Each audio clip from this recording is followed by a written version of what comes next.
حراج يا حاج يبغى يجي لماذا مشيت ابو يلماس؟ حراج واش خلاص هادي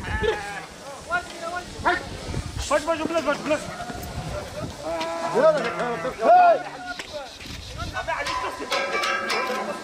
Bismillahirrahmanirrahim. Bizler Batman Umut Kervanı olarak her yıl olduğu gibi bu yıl yani 2018 yılında da halkımızın ve milletimizin hizmeti için mübarek Ramazan ayında nasıl muhtaç ve yetim ailelere yardımlarda bulunduysak yaklaşmakta olan Kurban Bayramı için de inşallah rıza ilahi için halkımızın hizmetinde olacağız.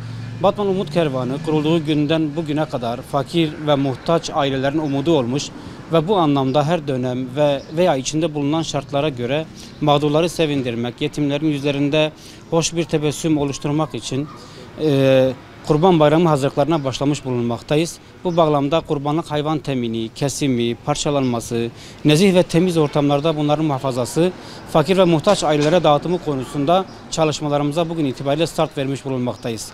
Bu bağlamda hayırseverlere bu yılki çağrı sloganımız olan kurbanlarımızı umutla paylaşalım şeklindedir.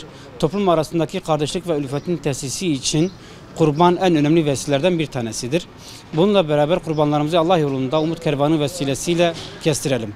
Kurban vazifelerini yerine getirmek için kurbanlıklarını vekalet yoluyla kestirmek isteyen hayırsever kardeşlerimiz isterlerse telefon açma ya da bizzat derneğe gelerek vekaletlerini vermeleri kaydıyla hayırseverlere yardımcı olmaya hazırız. Her türlü kurbanlık temini, her türlü kurbanlık et, deri ve sakatat bağışları Umut Kervanı olarak aynı şekilde de kabul etmekteyiz. Bu yıl küçükbaş kurbanlık hayvanlar yaş ve kilosuna göre 800 TL'den başlayan fiyatlarla temin edilmesi konusunda her şekilde yardımcı olacağız inşallah. Geçen yıl vekalet doğrultusunda kestirilen kurbanların etlerini binlerce aileye ulaştırdık. Bu yılda inşallah et fiyatlarındaki artışı da göz önünde bulundurarak yine aynı şekilde binlerce aileye kurban eti ulaştırmayı hedefliyoruz. Bu yılki fiyatlarımız genel olarak 800 TL'den başlayan fiyatlar olarak devam edecektir. Allahu Teala şimdiden İslam ümmetinin kestirecekleri kurbanlarını kabul etsin inşallah.